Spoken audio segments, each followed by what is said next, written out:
I was a journalism fellow at the Santa Fe Institute in New Mexico in the summer of 22, just as everyone was coming out of the worst period of COVID. And the Santa Fe Institute specializes in complexity science. So we were trying to learn a little bit about that. And apart from me and the other journalists who were there, um, our fellow students were some very brilliant people, PhD students, postdocs, from basically every discipline under the sun, because complexity is relevant to every field. And so there were lots of different people there. We had fascinating conversations, and among my fellow students were a couple of linguists. And just chatting to them, not even about the kind of subject on the blackboard or the one in front of us, we fell into conversation about the Indo-European languages, which is the largest language family on earth. It includes things such as English, Spanish, Hindi, Russian, but hundreds of others besides, spoken by nearly half of humanity. And the sort of study of this family of languages and its origins and who spoke the very first language that gave rise to this family has been a sort of intellectual quest for 200 years or more. But it has been completely transformed in the last 10 or so years, thanks to a revolution in biology, which is the ancient DNA revolution. That is the fact that we can now extract DNA from ancient human remains and analyze it. And what that means we can do is that we can trace prehistoric migrants through space, because we can say this person buried in this prehistoric cemetery is related to this person buried in this prehistoric cemetery 3,000 kilometers apart. So there must have been a migration between them. And that's important because when you're talking about prehistory, by definition, you're talking about a time before historical records. So you need other means to get at what was happening before then. Proto-Indo-European, which gives the proto of my title, is the name that we give to the common ancestor of the Indo-European language family. It was never written down. It's been dead for over 4,000 years, and it was trafficked all through Eurasia by prehistoric migrants. So being able to tell the story of that language relies on such things as archaeology and this ancient DNA revolution, and that's why the story has become so much more detailed and concrete in the last 10 or so years. So it seemed to me that there again was a story which, like, everybody's fascinated in the languages they speak, aren't they? Everybody's fascinated in where their languages come from and how they change, and why my language has resemblances with that language spoken at the other end of the world.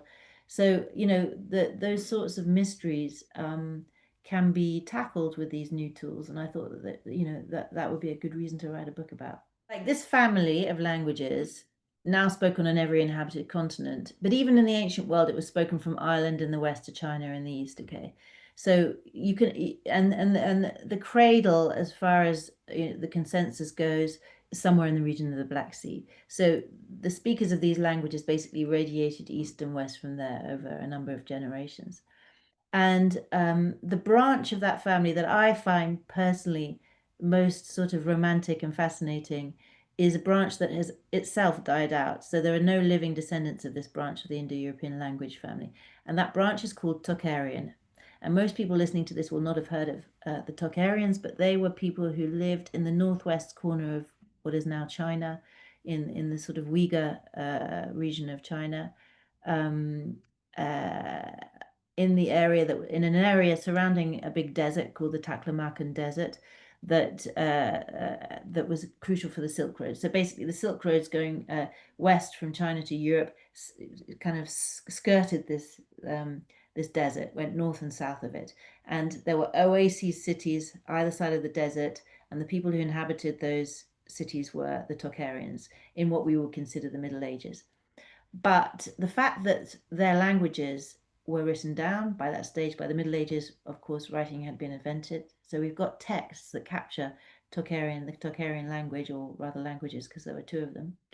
And we can see from those texts that the Tokarian languages were very definitely Indo-European. So they bear resemblances to Celtic, Baltic, Slavic, Germanic languages, Sanskrit, Iranian languages, many of the other members of the family.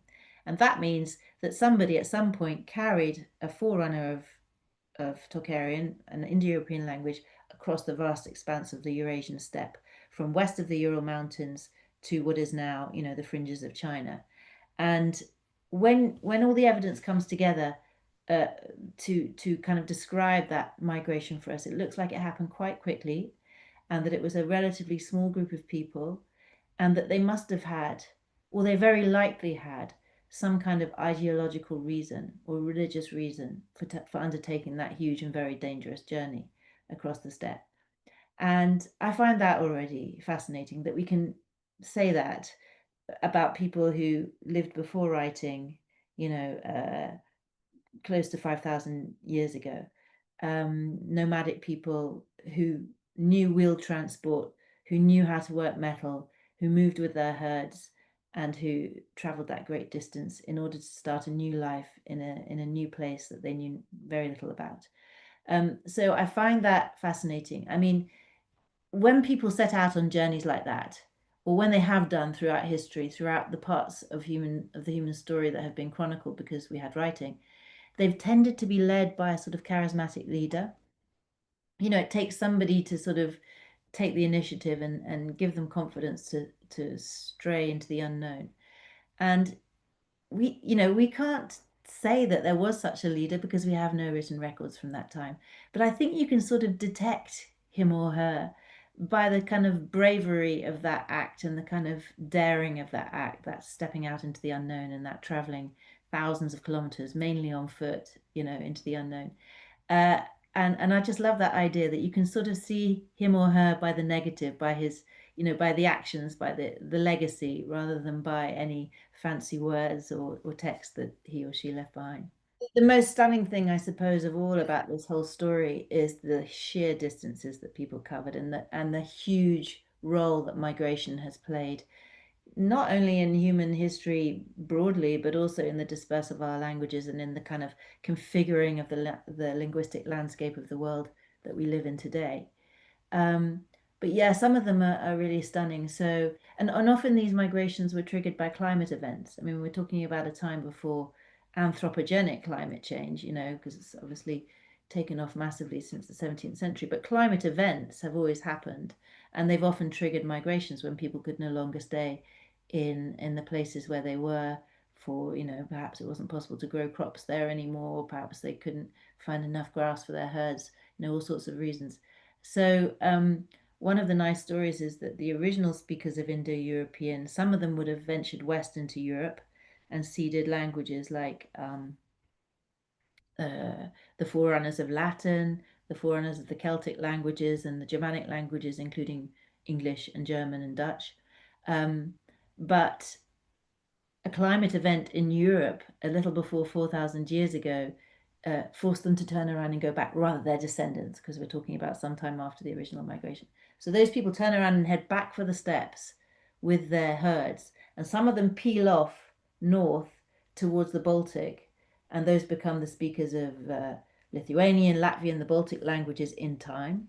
And some others continue migrating towards the Ural Mountains. Others peel off towards Iran and what is now India, and they seed Sanskrit and the Iranian languages. And you can still see traces of that migration and that peeling apart of two populations of migrants, because there are still some very striking resemblances between the Baltic languages spoken up in the frozen north, if you like, and the languages of India, which I find absolutely stunning. So, for example, there are words for the constellations in the skies that are, that are equine twins, have the same word in Sanskrit and in Sanskrit's offsprings like Hindi and Urdu, and in some of the Baltic languages. So there are these little echoes which speak to the prehistory of those languages, which I think are absolutely fascinating.